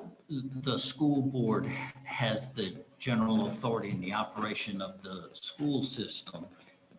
So, I mean, what your hypothetical authority is pretty darn expansive about what you can do. That's a different issue about what you should do. The should is squarely in your discretion to do that. And, you're free to change your policies if that's what you so choose to do. I'll just tell you that your policies have been relatively consistent for many, many years, but that doesn't necessarily mean anything. So 2610 is your policy. Okay, So for Mr. Doug's benefit, we have goal work, which is on here today, but we haven't covered all the goal work with you and how it works, but we I'm have, sorry, I skipped it. yeah, well, we don't do it, we don't have any for today Oh, because okay. it's not on there yet, it'll be on the Thursday night, so you didn't skip it, but my thing is, we evaluate our attorney as part of our goal work, and so that'll be coming up in June. We have a standardized thing that we evaluate him and, decide to keep him or not keep him or whatever. We have not traditionally gotten into who they use, who HR uses, who the superintendent, who EC, those law firms are usually their discretion, which is the difference. There's one there and one here. He's ours. He tries to keep us out of trouble. May I add something when you finish? Yeah. Sure. So, Yeah, but I don't want to say that that's not saying we don't want to look at the policy, because you can look at the policy if you want to do it. so what, Mrs. Muse was saying is the school gets another one, or what were you saying, Kelly? I didn't understand what Francis said second. I've done so much the past. When did I ask for this? I don't even remember what I said. That's terrible, isn't it? No, what I'm saying is, I mean, if we're going to discuss this, I just want to know is if we want to change lawyers, is that what we're asking? Do we need to get another attorney in the place of the one that they are already using? I Is would that prefer our to, I would prefer to look at a different law firm than Tharrington and Smith, yes. But what my question is, do we have that power? Is what I'm asking. My answer is yes. Mr. Gotcha's already said it's within our purview to do that.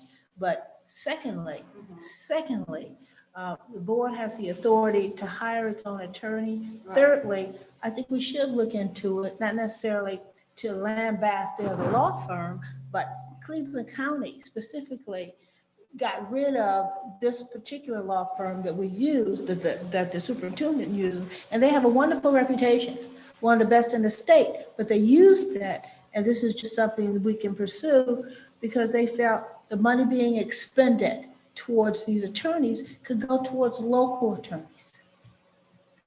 And that's just something to consider. So, Mr. Getchell, if I infer correctly, under that policy, it is within the board's purview. I'm not necessarily asking you whether we should. I'm asking you if we can, and I'm saying, yes, we can. Well, if you, the way you said it is under the policy. Yes, sir. So under the policy, no, you No, can't, we can't. but you can change your policy. Okay, so your policy has delegated to the superintendent. I hear you. So you can revisit that. I mean, it would, traditionally, are you going to pick and assign an attorney? Is the board as a whole going to assign an attorney for every kind of matter or litigation that comes up? As a practical matter, you're big enough now, and unfortunately, you have enough legal things going on that that's simply not possible, or functionally possible. So, I mean, there are other ways that, have an approved attorneys list or those kinds of things that you could address this. It would just be a change in your practice and your policy. So, did you just currently say, I'm sorry, did you just currently say that the way the policy is written now, the board doesn't have the authority to pick their own attorney, only the superintendent can? No, we can pick our own. We picked him. They have another attorney. Well, what did you just say? You said according to the policy. That's what so. That is what you said, right? The board has delegated essentially or limited Or giving their authority away to another person. to pick the attorney for the board. No. The only person who picks the attorney for the board is you. Okay, I misunderstood. The superintendent picks the attorney for the district.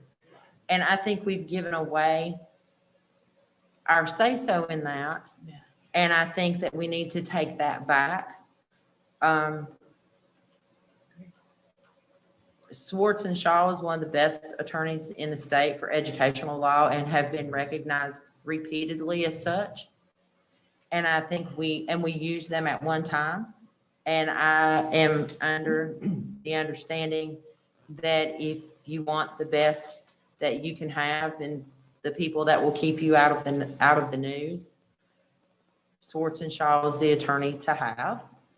And I believe wholeheartedly that we should take that responsibility back instead of entrusting it to the superintendent. That's a huge responsibility.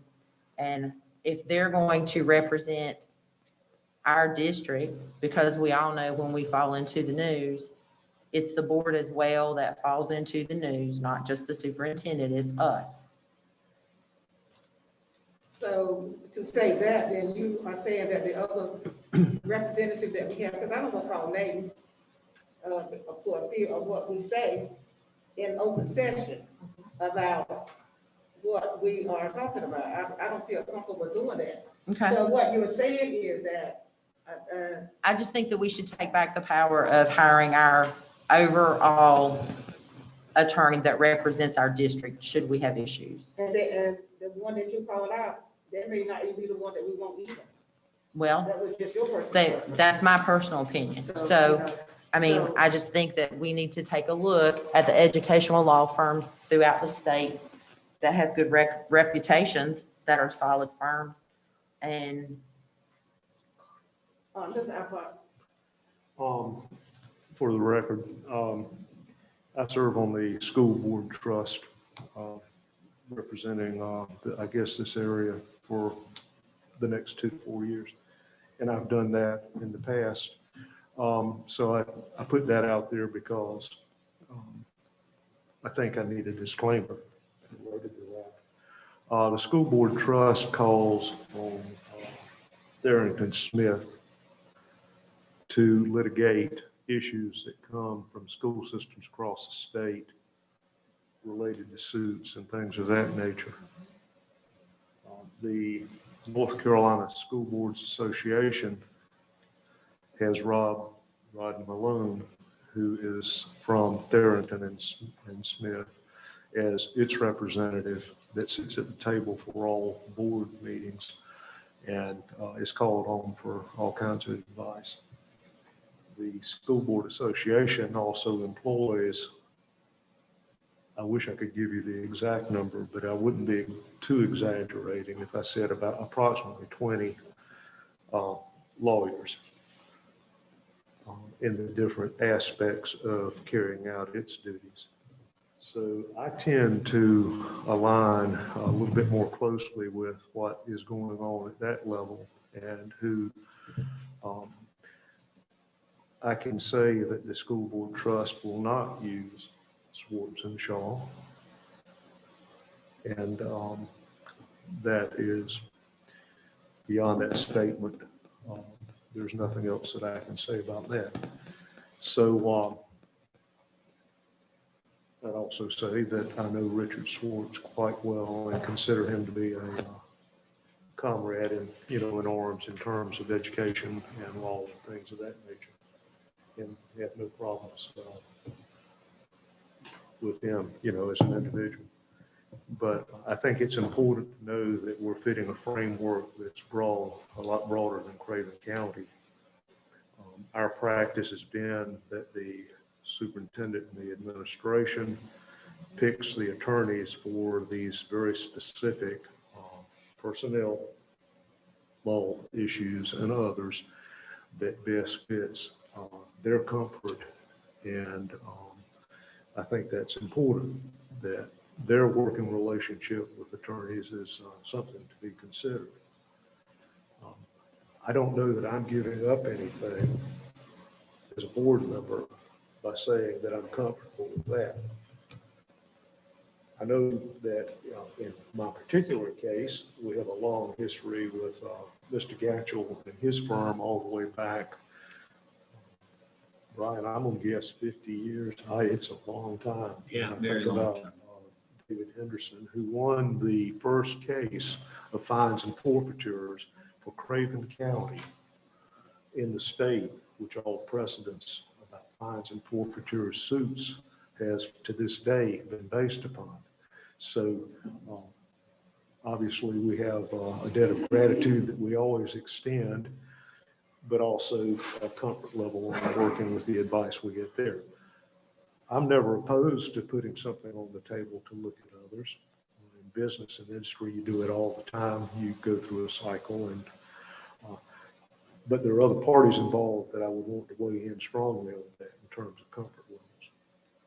The first thing we would have to do is agree to change policy. The policy doesn't right now let us do that.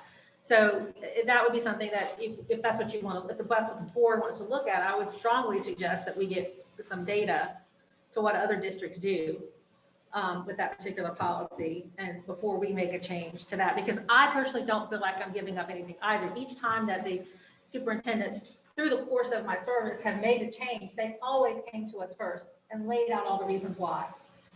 So they didn't just do it without our input.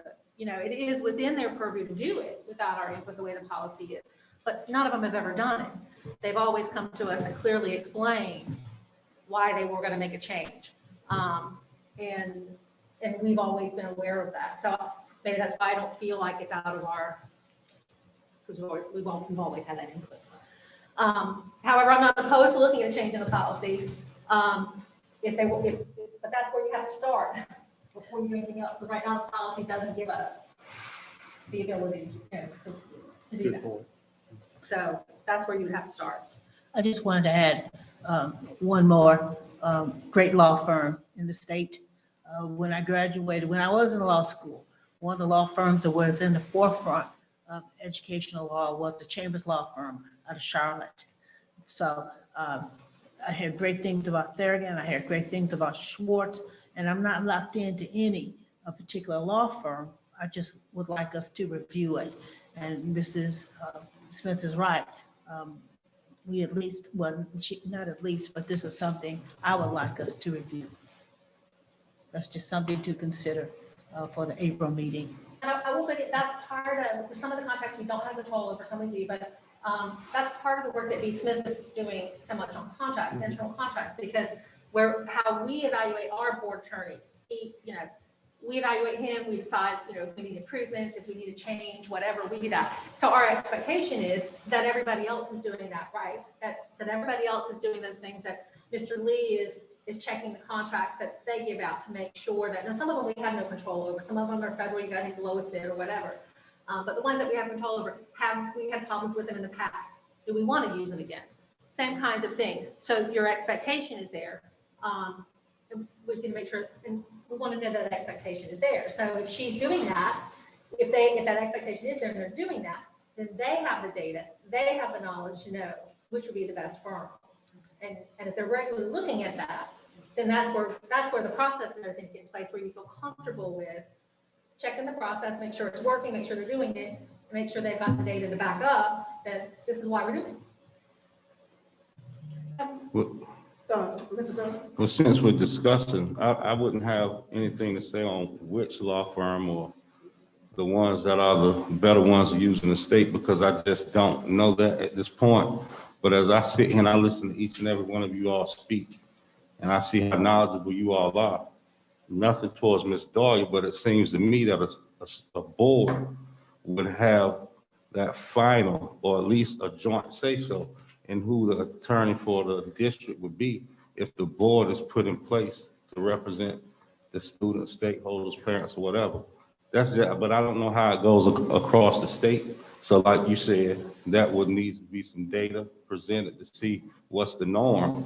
But just sitting here, as I've been doing my own home study on what a board member does, it just seems to me that would be a decision for a board to make. Yeah, and that's why they've always brought it to us. I mean, they always have. The policy ultimately makes it look like she can hire a principal ultimately, but they always bring it to us, right? But if you can't say anything about it, it doesn't matter. I'm sorry. It doesn't matter if they just bring it to you. If you have no authority to disagree with it.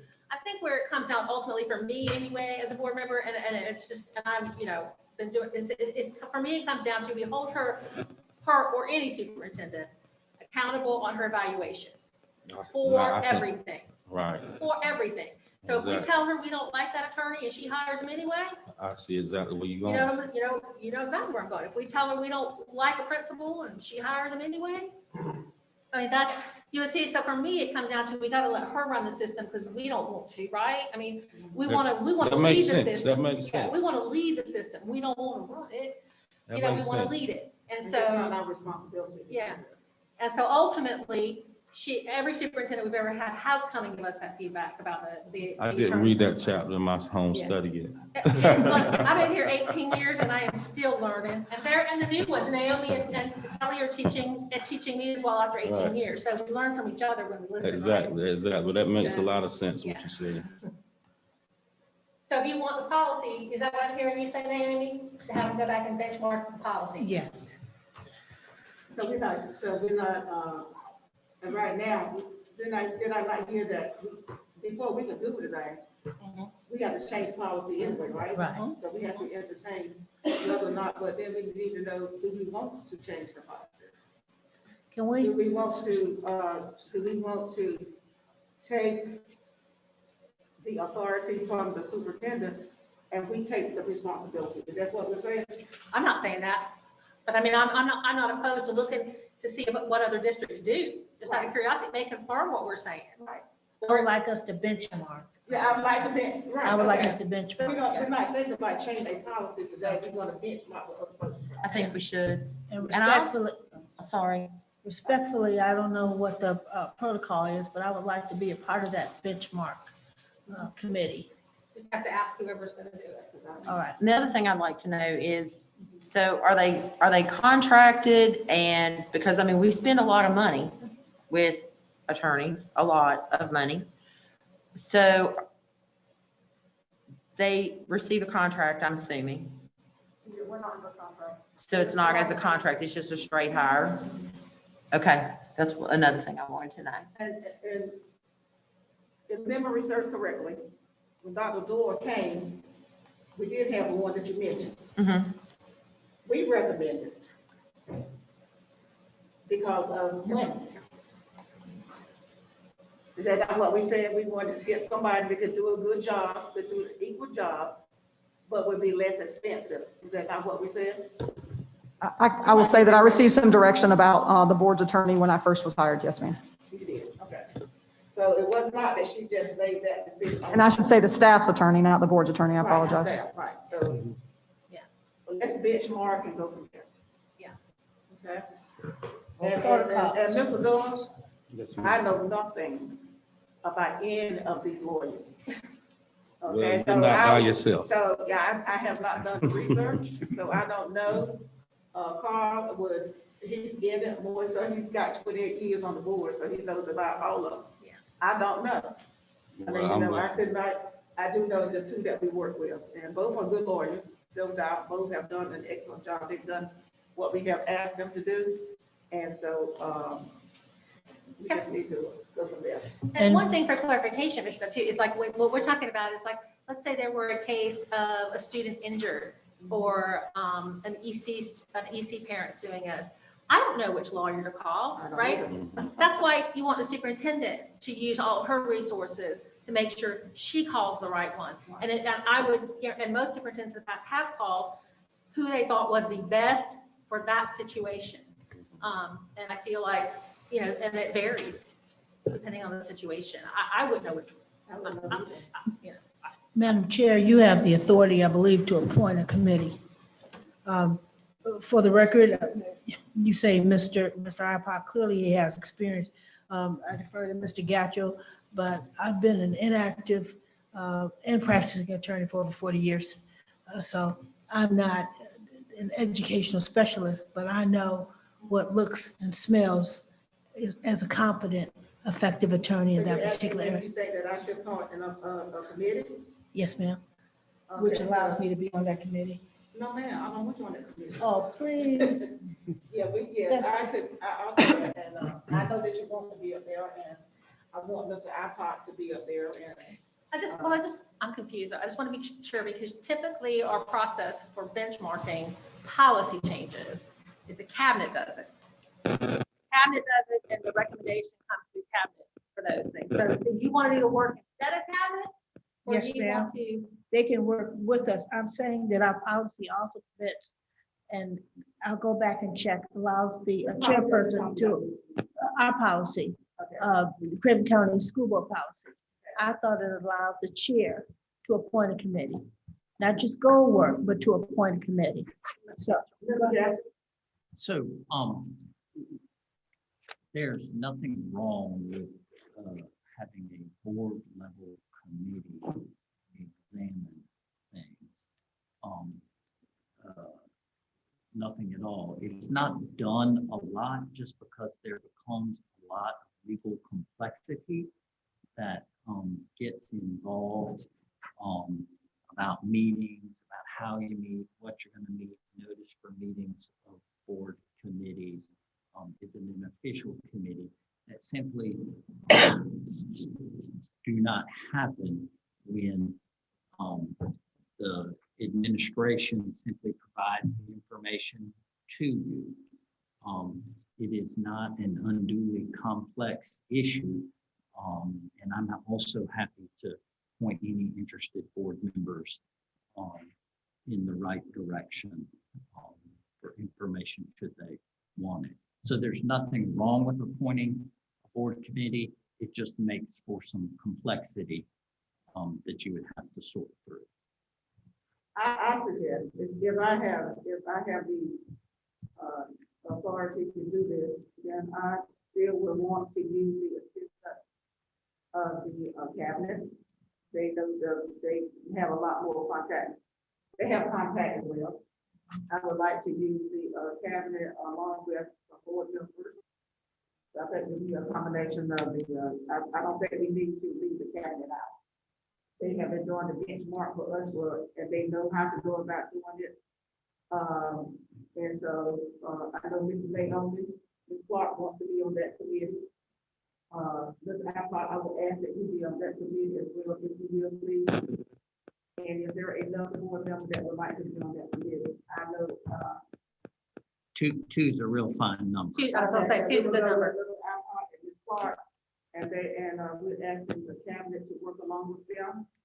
And so we can get some information and move forward to decide what we want to do. Because just remember, we have a process for revising policy. But we're not doing the policy now, we just benchmarking. But all of that's included in the process, yeah. So we don't want to get too far away. So I think that's fine. We got Mrs. Clark, Mr. Alcott, and the cabinet to move forward to benchmark with other systems and with other systems to see how we're going to go about doing this. Mrs. Clark. Madam Chair, may I specifically ask Mr. Gatcho a question? Mr. Gatcho, you won't hurt my feelings. I need you to be very direct with me. Are you suggesting, Mr. Gatcho, that it is your opinion that I defer to the cabinet, allow them to do? No, Okay, I just wanted to be sure. my only thought in is that a formal committee of the board being appointed by vote, by motion vote, it's seconded, et cetera, would unduly make the process cumbersome and complex. Simply having an understanding by the board members which two board members are going to work closely with cabinet, which is what I understand has happened, is happening right now. That's not a problem at all. Indeed, if all the board members want to be kept apprised of what's going on, that's fine too.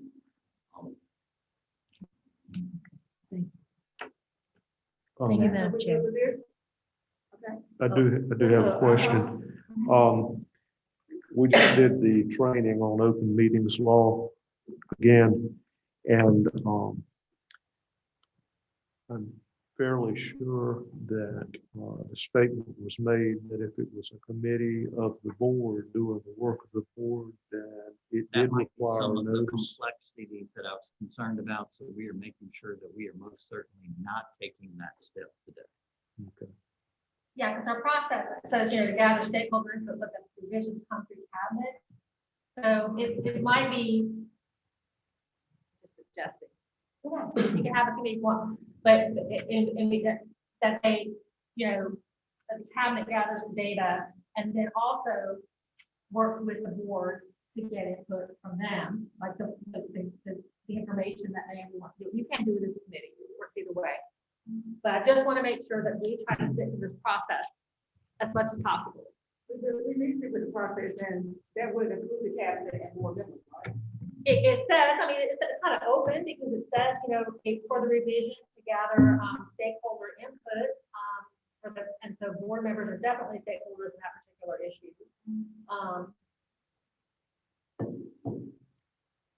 As long as we do the open, I mean, we'll let Brian help them figure out how to do it, but to me, I read that and I think the cabinet would gather feedback from the parent or from the board, and they come back with a recommendation with the feedback from everybody versus a committee of both, but that's totally. I thought with just one committee, they are working together, but they're not separate committees. Yeah, I like They are that. working together, and that the Well, board, let's just be clear. There are two board members and there's the cabinet they were sharing together. I don't like the word committee. Okay, right, yeah, they're working okay. together. I don't want to, Let's call it something else.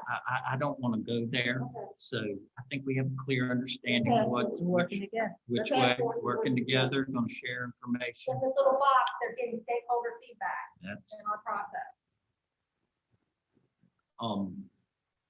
I don't have your process in front of me, so, You want to see it?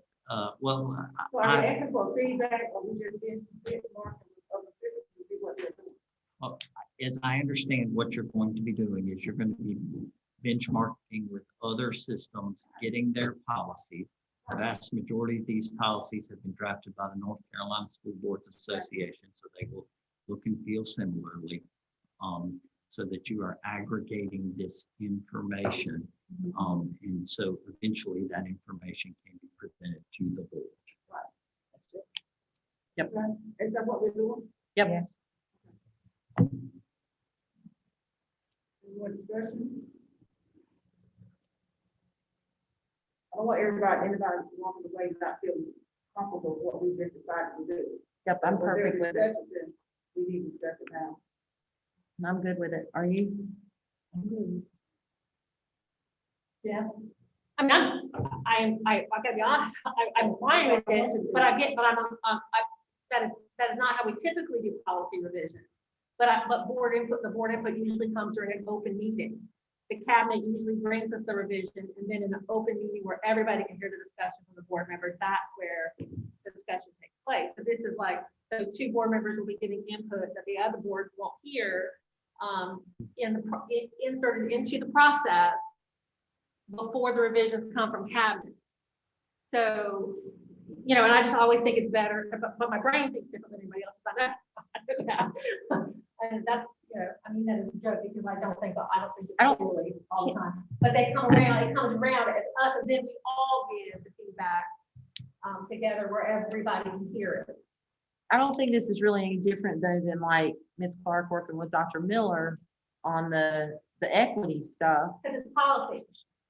So, Policy. That's the only difference for me. That's where I'm sticking. I don't have any problem with board members working with them for goal work and that kind of stuff. They're not policies. They're processes. They're things. This is a policy and we have a process for it. So that's my only stick. If everybody else is fine, then I'm fine with it. But y'all know I'm a stickler on this. So that's my only problem with it. We always talk about transparency. So we'd be talking about, two board members would be talking about that inserting themselves in this process. The rest of the board wouldn't hear it. Where if we stuck with our process, the cabinet would do the aggregating the data, the cabinet would bring the recommendation for us, and then all board members would hear the information and hear the feedback from each other, which is how we learn, how we keep from making mistakes at one time. But that's typically how we work. So, whatever the majority of them want to do, I'm fine with, but I just need to say that. No, what I hear being the newest member, what I hear, what is going on is exactly what you just said, except there's two of us inside the process from the beginning, and it's gonna still come back in the same way. Yeah. They just were privy to that information. Mr. Carl had his knowledge to put in, Ms. Clark had hers to put in or bring to the table, but it's still the exact same thing. It's just that if we are one as a board, then we are all in the process via those two members. Well, that's true. I mean, So it's the same thing from what I'm hearing here. yeah, it's just how you look at it. So I guess the very important thing is that we get the information. Yeah. And then we discuss it. There's no decision going to be made Until they read back until that. they bring it back to us anyway. Well, I think too, with Mr. Ipock being on the board of trustees, like you had mentioned, and Ms. Clark being a former attorney and, Still am, just not active. okay, for Ms. Clark to be an inactive attorney, excuse me, let me clean that up. For her to be an inactive attorney and for Mr. Ipock to be on the board of trustees, I think that they're probably the two most qualified people to participate. And I absolutely believe that they'll be transparent and forthcoming with the information that they bring back to us. I think y'all can do it. The fact of the matter is, Carl and I want to do it. Okay? So we're going to do that plan. So the cabinet and, Attorney Clark and Mr. Unclock will, get together and give us the information that we need, and then we'll come back and discuss it, share what they have, and we can move on. For the record, you can't call me an attorney within the confines of North Carolina, ma'am. Mr. Clark. Well, thank you. Shh, thank you. But Mr. Gatchell, he's listening. I am. See? All right, Mr. Clark. Okay. I'll offer one more disclaimer if I could. I'm also on the board of directors of the North Carolina School Board Association. So just everybody know I'm over in that camp too. When I'm wearing my hat here, I'm Craven County I hope the so. whole way. That's my job. Thank you. And a representative there. Well, you don't get your hands, continue to be okay. Well said. Okay. Are we ready for a plus sample? Dr. Gore, we conduct that for us. You have Ben first. That one. Ben items. Okay, do we have a bid item? That we just discussed. Okay, all right. Then, as the board considers its mission, what worked for you today in furtherance of your mission? I think it's great that we're going to propose a third calendar with the exams before Christmas break to give everybody an option.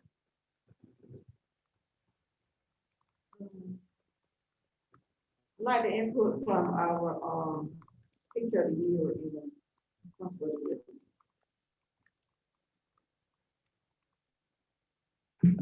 I like the fact that we listened to each other's allies, even when there was a divergence of opinion. Uppercase C, yep. Listen to each other as allies, Ms. Clark. Yes, ma'am, Okay. even when there was a divergence of opinion.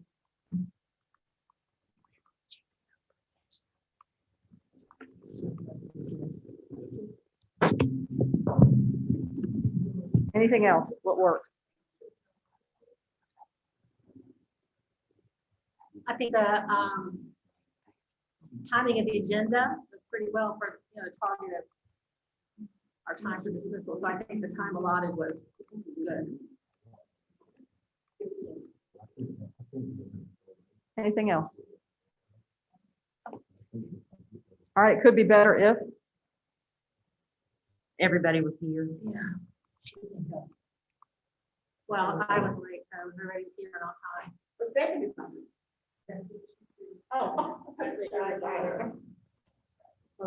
I mean, that's the goal. Anything else? Could have been better? Deltas, yes, ma'am.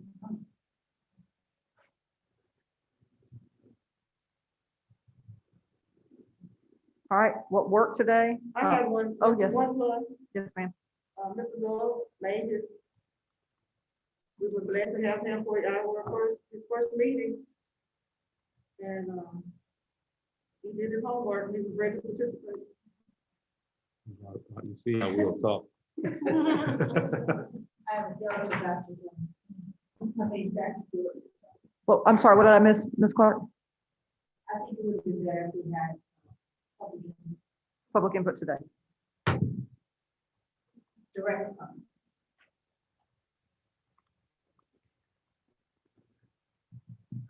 Anything else?